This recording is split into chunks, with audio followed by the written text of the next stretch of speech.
Selamat sore, dimanapun saudaraku berada. Kita berjumpa kembali pada hari ini untuk mendengarkan firman Allah. Tetapi sebelum kita mendengarkan firman Allah, saya akan membawakan satu lagu pujian. Ya Allah, aku mau datang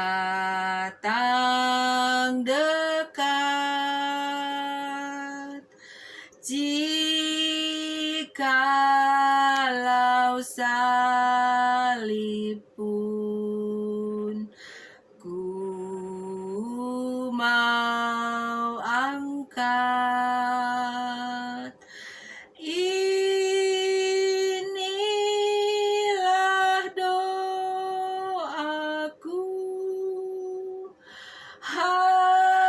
hampir kepadamu, hampir kepadamu,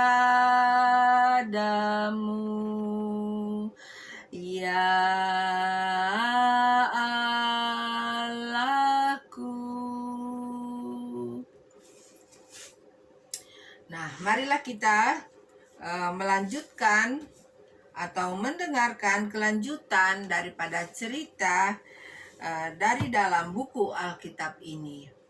Nah, saat ini cerita yang kita akan dengarkan masih terdapat di dalam buku Keluaran.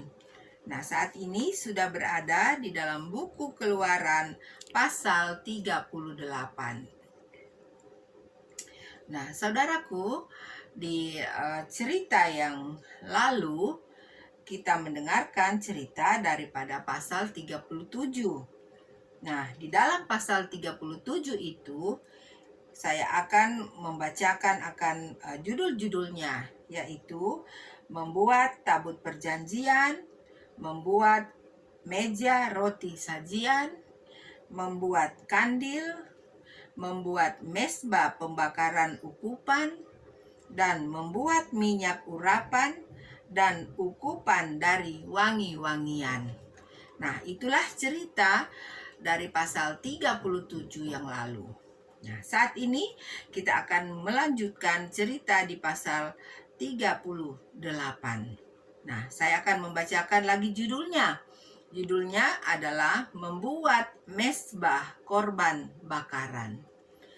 Dibuatnyalah mezbah korban bakaran itu dari kayu penaga, 5 hasta panjangnya dan 5 hasta lebarnya, 4 persegi tetapi 3 hasta tingginya. Dibuatnyalah tanduk-tanduknya pada keempat sudutnya. Tanduk-tanduknya itu dibuat seiras dengan mezbah itu dan disalutnya dengan tembaga. Dibuatnyalah segala perkakas mezbah itu, yakni kuali-kuali, sodok-sodok, bokor-bokor penyiraman, garpu-garpu, dan perbaraan-perbaraan. Semua perkakasnya itu dibuatnya dari tembaga. Kemudian ayat 4. Dibuatnyalah untuk mezbah itu kisi-kisi, yakni jala-jala tembaga di bawah jalur, mulai dari sebelah bawah sampai setengah tingginya. Dituangnyalah 4 gelang pada keempat ujung kisi-kisi tembaga itu, yakni tempat memasukkan kayu pengusung.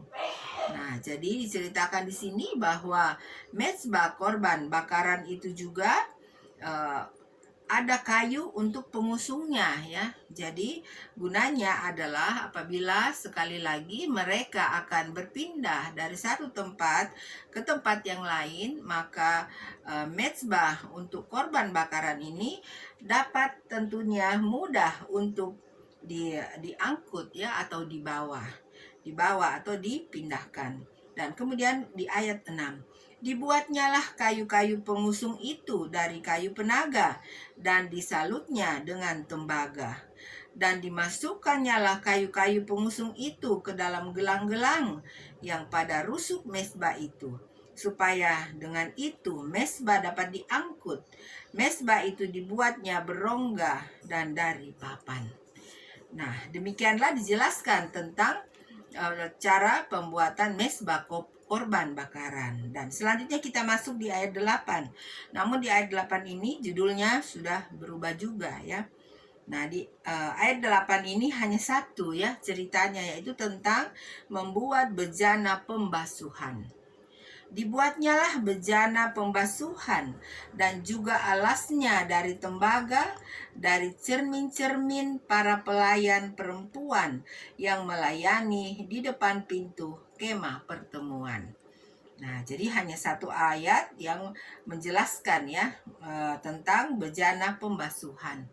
Nah, kemudian di ayat 9 judulnya membuat pelataran. Dibuatnyalah pelataran itu pada sebelah selatan. Layar pelataran itu dari lenan halus yang dipintal benangnya, 100 hasta panjangnya. Kedua-puluh tiang layar itu dengan kedua-puluh alas tiang itu dari tembaga. Tetapi kaitan-kaitan tiang itu dan penyambung-penyambungnya dari perak. Pada sebelah utara 100 hasta, kedua-puluh tiang layar itu dengan kedua-puluh alas tiang itu dari tembaga. Tetapi kaitan-kaitan tiang itu dan penyambung-penyambungnya dari perak. Nah, pada sebelah barat layar 50 hasta dengan 10 tiangnya dan 10 alas tiang itu dan kaitan-kaitan tiang itu serta penyambung-penyambungnya dari perak.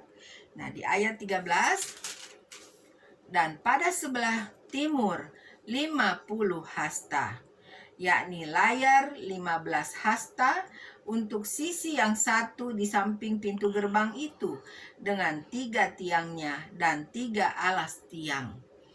Dan selanjutnya, dan juga untuk sisi yang kedua di samping pintu gerbang itu, sebelah menyebelah pintu gerbang pelataran itu, ada layar 15 hasta dengan 3 tiangnya dan 3 alas tiang itu. Segala layar yang mengelilingi pelataran adalah dari lenan halus yang dipintal benangnya. Kemudian ayat 17. Alas-alas untuk tiang-tiang itu adalah dari tembaga, tetapi kaitan-kaitan tiang itu dan penyambung-penyambungnya dari perak. Juga salut kepalanya dari perak. Dihubungkannyalah dengan penyambung-penyambung dari perak segala tiang-tiang pelataran itu. Tirai pintu gerbang pelataran itu tenunan yang berwarna-warna dari kain ungu tua, kain ungu muda, kain kermisi, dan dari lenan halus yang dipintal benangnya. 20 hasta panjangnya, tetapi tingginya yang juga lebar kain itu adalah 5 hasta, sama dengan tinggi layar pelataran itu. Keempat tiangnya dan keempat alas tiang itu dari tembaga, tetapi kaitan-kaitannya dari perak, dan juga salut kepalanya, serta penyambung-penyambungnya dari perak. Segala patok untuk kemah suci dan untuk pelataran itu sekelilingnya adalah dari tembaga. Nah, saudaraku, kita sudah dengarkan bagaimana teraturnya ya. Tuhan Allah menyuruh untuk membuat pelataran ya, pelataran dari sekeliling akan kemah suci. Ya, kita sudah dengarkan tadi bagaimana tata cara mereka di dalam mereka membangun akan pelataran keliling daripada kemah suci tersebut. Nah, selanjutnya di ayat 21. Nah, di ayat 21 ini judulnya sudah berbeda pula ya. Judulnya adalah biaya untuk mendirikan kemah suci. Nah, kita akan mendengarkan bagaimana tentang biaya mendirikan kemah suci ini. Inilah daftar biaya untuk mendirikan kemah suci, yakni kemah suci tempat hukum Allah yang disusun atas perintah Musa oleh orang Lewi di bawah pimpinan Itamar, anak Imam Harun. Besalel bin Uri bin Hur dari suku Yehuda membuat segala yang diperintahkan Tuhan kepada Musa. Dan bersama-sama dengan dia turut Aholiab anak Ahisamak dari suku Dan, seorang tukang dan ahli, seorang yang membuat tenunan yang berwarna-warna dari kain ungu tua, dari kain ungu muda, dari kain kermisi, dan dari lenan halus. Nah, jadi di sini kita lihat bahwa diulang kembali ya, orang-orang yang ditunjuk oleh Tuhan Allah untuk membuat akan peralatan daripada kemah suci ini. Segala emas yang dipakai untuk segala pekerjaan mendirikan tempat kudus itu, yakni emas dari persembahan unjukan ada 29 talenta dan 730 sikal ditimbang menurut sikal kudus.